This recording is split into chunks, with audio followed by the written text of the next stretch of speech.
and then when there's someone with a gun this big beside your child. What is life like living in Canada as Muslims? It's not easy. It's not easy whatsoever. There's a difference between, live and let live, and then being tolerant when other people are trying to twist our faith. Assalamu alaikum, everybody. Peace be upon all of you. We're excited to be back after a long trip. It's been a long trip. It still feels like we're kind of in that trip. Yeah. It's all It's been a blur. So if you guys haven't been watching our shorts or you're not following us on Instagram, which you should, we've been away for a month and we traveled to 6 countries. Well, technically the last 2 are not a country. 4 countries and 2 Emirates, Yeah. but you could say 5 countries. Yeah. But here's a question. You said, I hope you guys have been watching our shorts. Now, that context in the 90s would have been different. Why? Because the only shorts you'd be watching are on somebody.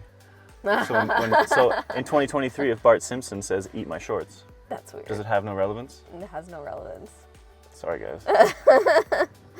Anyways, so we are back with a Q&A, and we are going to run through some questions that we got on Instagram as well as on YouTube. And we're going to be posting consistently. We're holding ourselves accountable. Yeah. We want you guys to hold us accountable. I know we've said that before and completely bailed. And our posting schedule is going to be every Monday, Wednesday, Friday?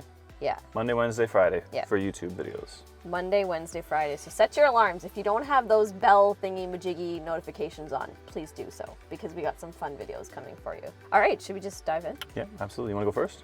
So here's the thing. We asked the question first, or you asked the question? So I did a community post last night, and we've got 133 comments on there. Yeah, and that's then crazy. Instagram, I'm not sure what that is, but yeah. So if we don't get through all of them in this video, we might do more than one. Yeah, we might do a part 1, part 2. Yeah. So all right, you go ahead. You ask first. Okay. What was yours and your kids' favorite part of the trip? Easily.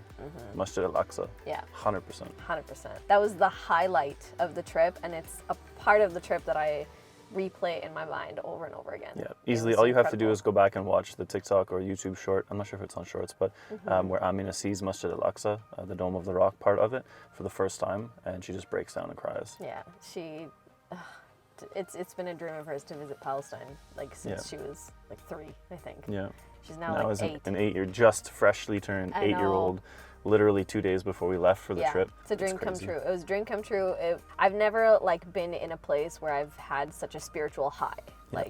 And the thing is we went for umra after, we went to Mecca and Medina after, but I didn't feel the same spiritual high that I felt in Aqsa. Yeah, I don't know it's what it is. It's completely different. If you haven't gone, unfortunately, you won't know what we're talking about. Yeah. But if you have gone, you probably absolutely will. As soon as you walk through the gates of Masjid al-Aqsa, is unlike anything else. So 100% the highlight of our trip was being able to visit Masjid al-Aqsa, alhamdulillah. Our next question, if someone is interested in curing their ignorance about Islam, where would you suggest they start reading besides the Quran? Asking for a friend. Smiley face. To be honest, in today's day and age, I would say start with social media. Start with the scholars that create content on social media. I love listening to Omar Suleiman and Mufti Menk. I think they're so uplifting, and when you just listen to them, every misconception you've ever had, they can dispel by just listening to them. So definitely check them out. They're amazing, amazing people. Absolutely. I would say if you're looking for something specifically to read, then you could read The Sealed Nectar by Mubarak Puri, which was ranked as one of the best biographies of the Prophet Muhammad, peace be upon him.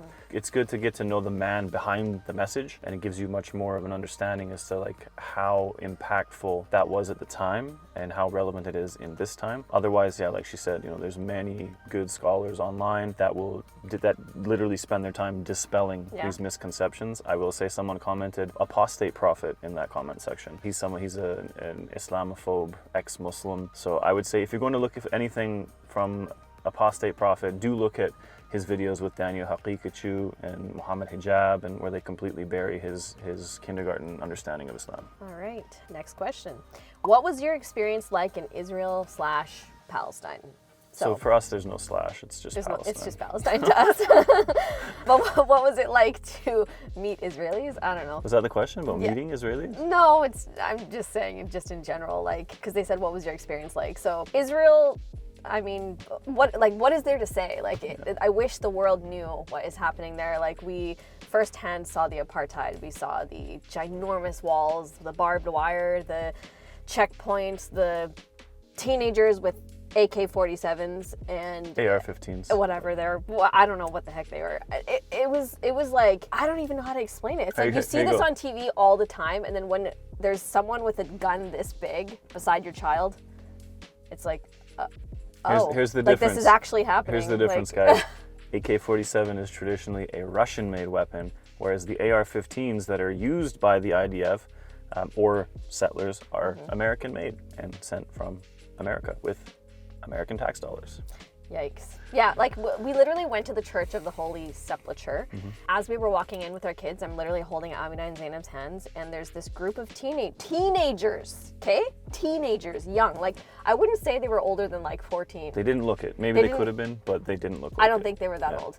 And they had ginormous guns on their shoulders, and I'm like...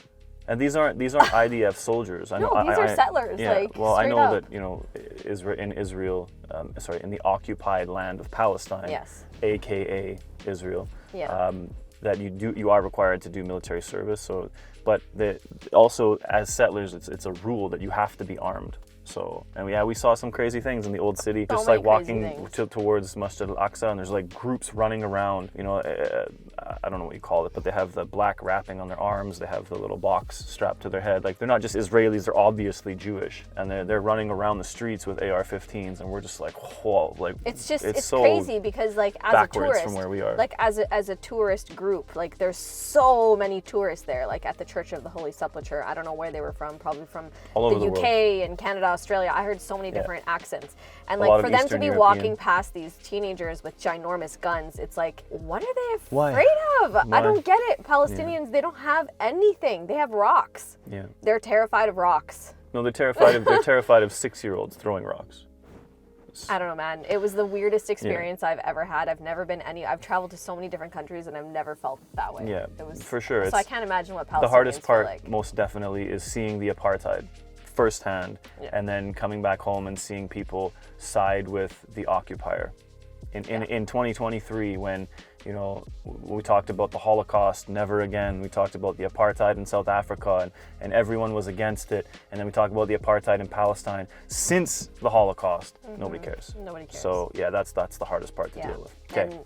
Moving on. Yeah. Okay. We could spend the whole we could video. spend the whole video talking about it. All right. Can a non-Muslim pray with you?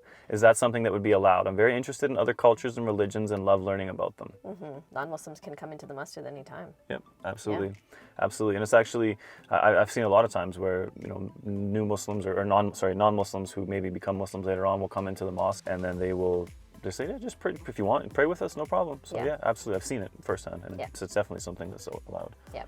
Okay, next question. Is it hard having a rainbow baby? I don't exactly know what I don't know if they mean like conceiving again after a miscarriage or what that means. It's something that never you don't lose sight of in the back of your mind. If they mean hard in terms of, you look at one child and remember one that didn't make it. For us, for me, I can't speak for her, but for me, when I look at my son, I see a blessing that was always meant to be, and I see that Allah says in the Quran, verily with hardship comes ease. So I see that, I feel that every time I look at my children, not just my rainbow baby. I just feel so thankful and so grateful. And whether we understand the hardship or the trial or not, I'm thankful for it because it got us to where we are today. Yeah, and every time I look at Yusuf too, I feel the same. I feel like he's our reward for the patience that we had for what we went through last year. And I mean, when it comes to being hard, yeah, it was like the hardest thing to ever do. Like, you constantly live in a state of anxiety and fear and worry, and you just have to just get through it. And that worry never goes away. And for those of you that don't know, a rainbow baby is a baby that was born after having a miscarriage. Next question. What is life like living in Canada as Muslims? Well, coming back from several Muslim countries, we walked into Canada and we're like, at the grocery store, we're like, can't eat that. Can't eat that, can't eat that, can't eat that, can't eat that. And we're like, this is so weird compared to like what it was like when we were in the Middle East, because we could eat everything. And so living life here, it's definitely a hardship. Like, it's not easy. It's not easy whatsoever when it comes to, your diet, when it comes to, we even went to like Canada's Wonderland a few days ago, and half the people were just naked. Like, like there were literally kids running around with only underwear on. And I was like, this is so strange coming from the Middle East because everybody's covered up. So yeah, it's a hardship. For me, it's not a place that's conducive to raising Muslim children. Yeah. The way that the Western world is declining or degrading, I guess you could say, very quickly in the last 10 years. Personally, people say, oh, but we should go and give da'wah. No, the way I look at it is that you should never be willing to sacrifice your children in the hopes that you might guide somebody else. Yeah.